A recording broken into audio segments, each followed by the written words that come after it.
Welcome to our Sciana Tech interview with healthcare leaders in digital transformation. My name is Alex Schellinger. I'm head of innovation at TK, a large payer in Germany. And today we're with our guest, Susanne Ozegowski. Susanne is Director General for Digital Transformation and Innovation in the Federal Ministry of Health in Germany. And before that, you were a division head for business and business development at TK, which is where we know each other from. And you also held positions as a leader for a managed care association in Berlin and worked for Boston Consulting. And with me as well is my co-fellow at Sciana, Harpreet Sood, who is a primary care physician and a health tech specialist. So welcome to the interview, and I pass on to you, Harpreet. Great. Well, thank you, Alex, and again, welcome, Susanna, to this, and we look forward to speaking. So I think what we wanted to really do today is that in this interview, we want to focus on a few key things, especially with what you've been working on. And, you know, this is in particular to focus on the policy element of digital transformation, the work you're doing, how you've been leading organizations, how you lead teams, but also for many of our fellows and other audience that will be hopefully listening to this, we're really interested to hear about your personal journey and the self-awareness that comes with that. So let me start with the first question, which is, what is your take on why healthcare systems are slow to adopt digital innovations? And why is that a problem at all? And linked to that, what is your vision for a digitally advanced healthcare system? Well, first of all, hi guys, and thank you so much for inviting me. It's really a pleasure, especially because as we just saw, I'm also a Sciana Fellow, and so of course I was very sure I would say yes when you asked me. Regarding your question, I think there are several answers to that. So I think one thing is that when you look at who is working in healthcare, we are mostly confronted with doctors, with other medical professionals, which don't have a doctor degree, but who are physiotherapists or who are working nurses, people who are working in doctors' practices and so on. So people who have a very clear medical focus on people, but not so much on technology, on processes, so all of those things which are more on the abstract side, that's not their focus. And so I think for a long time, it's been very difficult for those people to say, well, why on earth should I have to deal with all this digital stuff? Because my focus is I want to help people.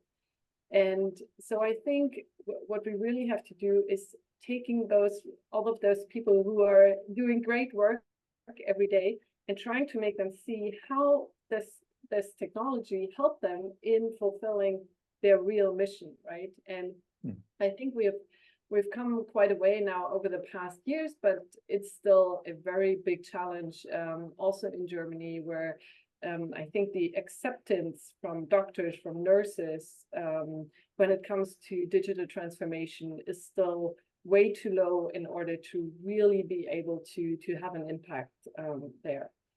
And I think that the second thing is that in the healthcare system, health data is probably the most sensitive data, and that also makes it very different from other industries. And so also their data protection, data security have always played a much bigger role than in other industries, which is good.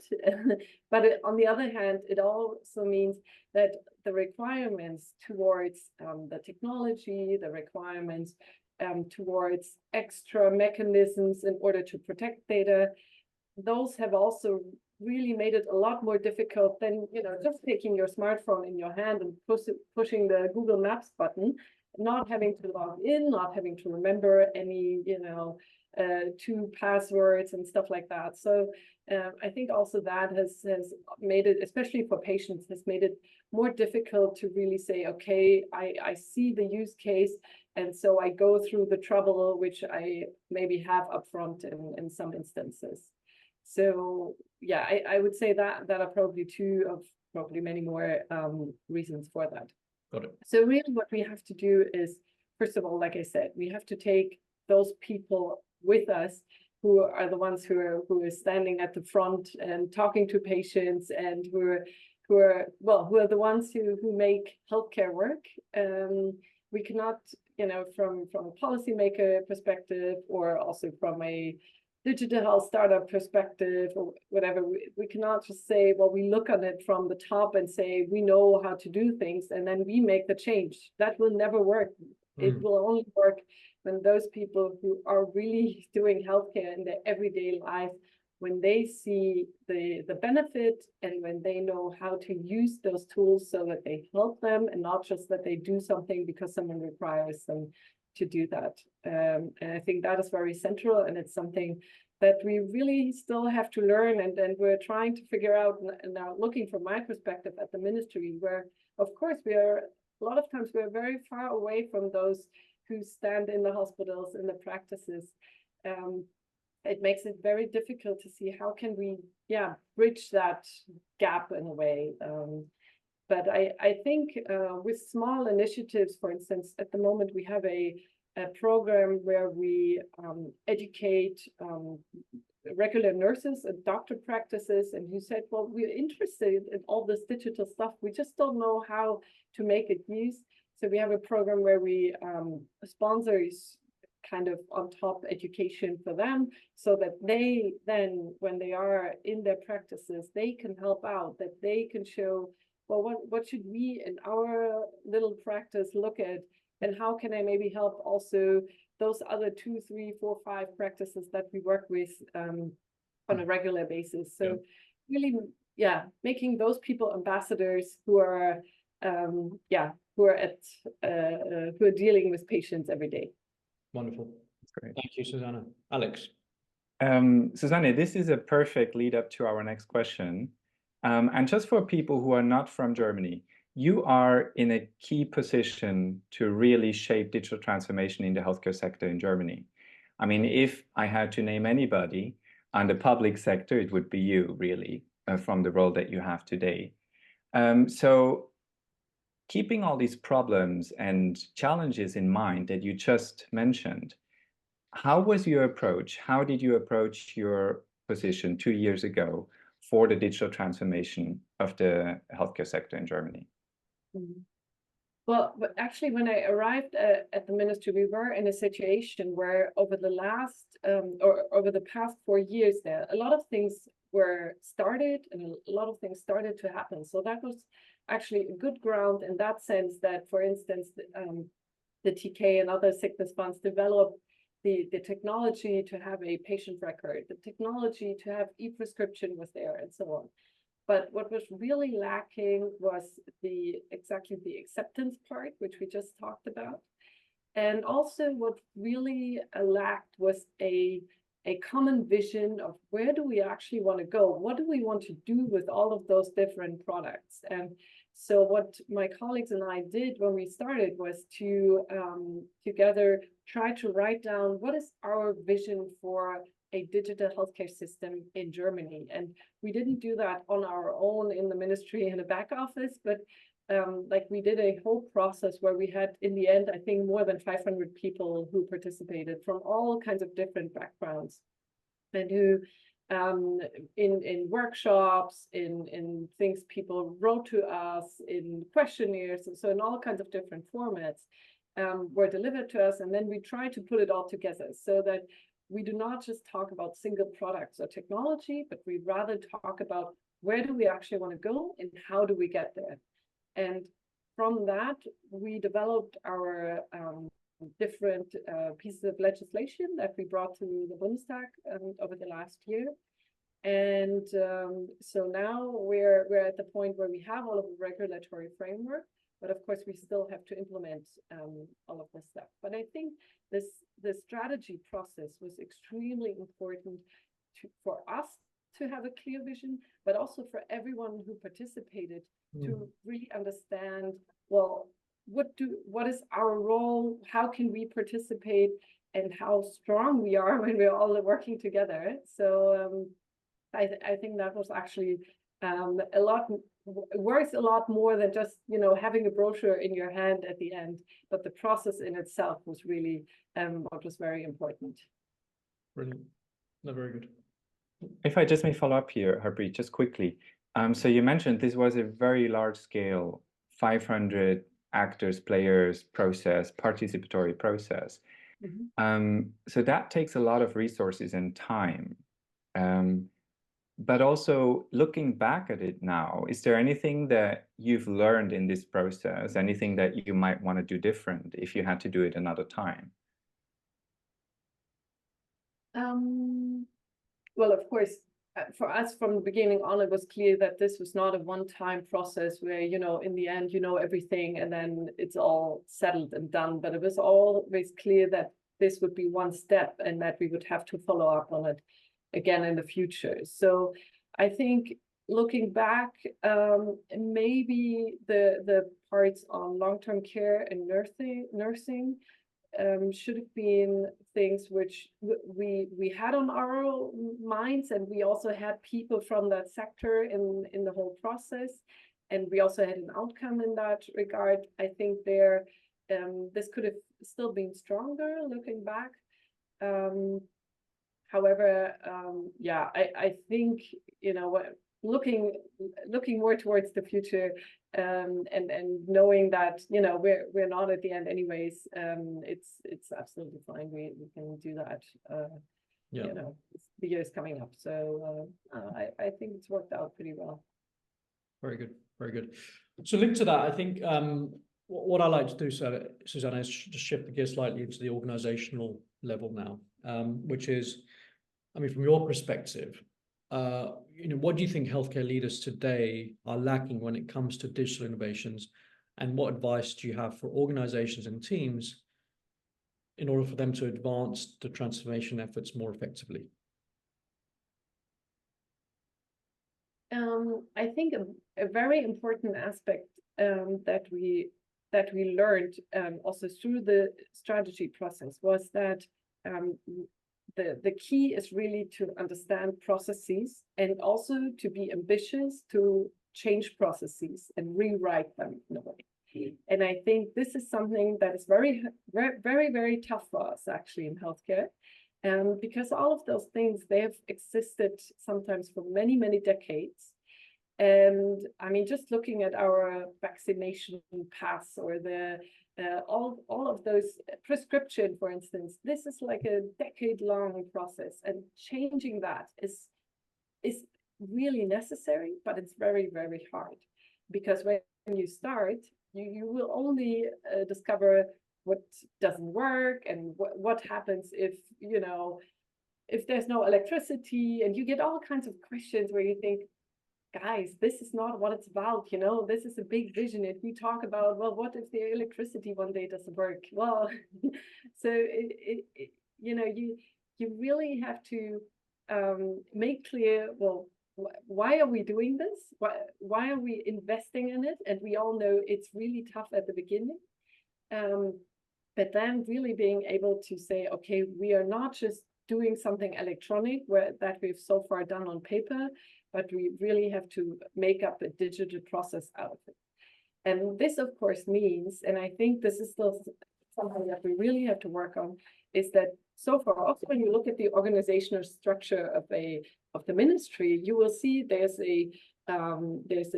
my department, which is called digitalization. There's one which is called more the healthcare part, one on pharmaceuticals, and so on. But of course, we know that all of those digital processes, they're, you know, right, going through all of that. So if we think we really want to have like a bigger impact, we would actually have to question all kinds of things, be it reimbursement, be it what kind of professional groups are there, what do they need in their training, and so on and so on. And I think this is something that you have to keep in mind as a leader, and where I think sometimes you have to start small, but you should definitely not lose this bigger vision, because otherwise you will never be able to really get the big vision or the big potential also, and the big impact from digital transformation if you don't go through the whole process. And again, we're, I think, still at the very, very beginning. We're talking about e-prescription. We're not we're not even at the moment where we say, okay, we really take the information from e-prescription, make sure that drug is safe. And we are still very far from using it in terms of AI and using the bigger impact. But so seeing it as a step-to-step process, but always is having the bigger vision in mind, I think that's a really important thing to keep in mind. Thank you. And just because you mentioned the pillars of organizations, that usually are organized thematically, right? And I know this is something you've been thinking about as well at TK, that digital transformation really reaches across these pillars. What do you think is a good way to organize? Like, how should we set up organizations to really advance digital transformation? I think that, at least, maybe not at the moment right now, I think it's useful at the ministry, for instance, to have one pillar with digitalization, because it helps to have a very strong advocate for that topic in the ministry. If we didn't have that, I think we would have a big problem. But I think if you look at the longer run, I think what is really important to get this mindset of, in order to have digital transformation, everyone, no matter whether he is talking about or who is an expert for pharmaceuticals, or whether he's an expert for reimbursement in outpatient care, or whether it's a public health expert, they all have to have this knowledge of how do I create good processes, and how can digital health and digital tools help me in doing that. I think that's something that everyone in a way will have to acquire. Absolutely. Really. Yeah, and that's one thing, like we, again, if we can dive by a little bit, just as an example, like in the NHS, if I work with my primary care hats on, we've been thinking about the operating model quite a lot. And nowadays, we can't think about the operating model of primary care without digital being a core part of it, and I just think it has to become business as usual. And so, I remember it was a number of years ago, it might have been Bernard Koslow, who's a big investor. He said, if we keep talking about digital health, it means that we've not solved the problem. The point is, it should just become health rather than calling it digital health. So I think it's really interesting you saying that, and how that actually gets structured, because often we look at, like you said, pillars or how organizations are set up. And if there is not a chief digital officer or someone that's driving digital, then digital is not taken seriously. But actually, it should be everyone's job sooner or later. Yeah. Absolutely. Yeah. That was actually also a point that we struggled with writing the digital health strategy, because we always came at the point where we thought, well, isn't this more about the healthcare system in general and not so much digital? Because exactly of that point that you mentioned. Yeah. Brilliant. Okay, we're coming to the end of our interview, Susanne, and we've talked about change in systems, we've talked about change in organization and teams, and now our last question is, how do you lead yourself as a leader? Because as leaders, we often talk about leading others, leading organizations and creating policy change. But we're also interested in, how do we become effective leaders? How do we raise self-awareness? How do we increase really our impact that we have on others and the system? Do you have any advice for us on that? Well, first of all, I think it's really, really important not to lose touch and ground towards that, what we're actually talking about, and that is healthcare. And in the end, it's about, how do we make patients feel better? How do we make sure people or certain diseases are prevented so that patients don't even become patients? And so what we actually just did with the entire department, and I also participated in that, was to say, okay, everyone takes 3, 4, 5 days, whatever he likes or she likes, and goes to either a hospital or a healthcare practice, or, can also be an industry player or whatever, but really, not just stay in our ministry, where sometimes, we think we're really, really important, but actually we're not close enough to those who are really struggling with things on a day-to-day basis. So yeah, I think that's really important to still be very close to those who have to deal with all of the stuff that we think about all of the time abstractly. And the second thing is just to be in really close touch with all of those different stakeholders and people that are part of the whole deal, right? I think it's super important to always, because sometimes I think the easy solution is to say, well, they just don't want this, and they're stupid because they don't want certain things. But I'm really convinced that in 99% of all instances, it's not just that someone is stupid or mean or whatever, but people usually have a reason why they are difficult, maybe from my perspective, then in a certain situation. And really go there and try to understand, what is it really? Why is this person opposed?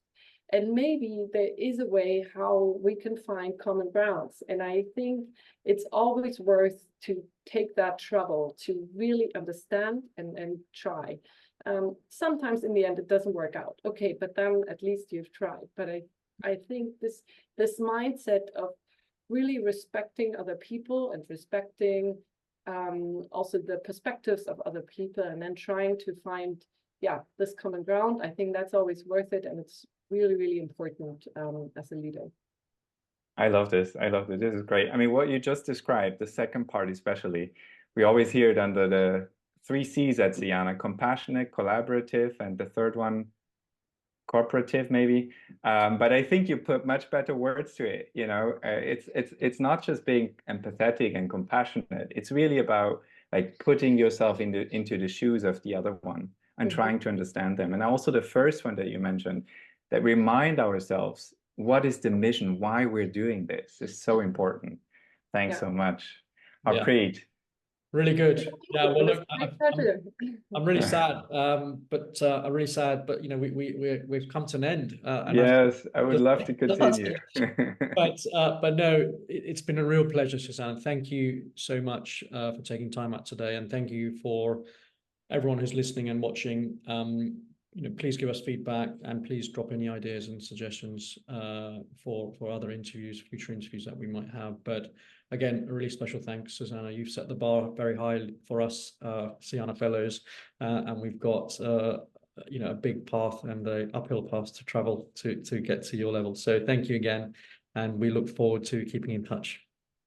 Thank you so much. Great pleasure. Thank you. Bye.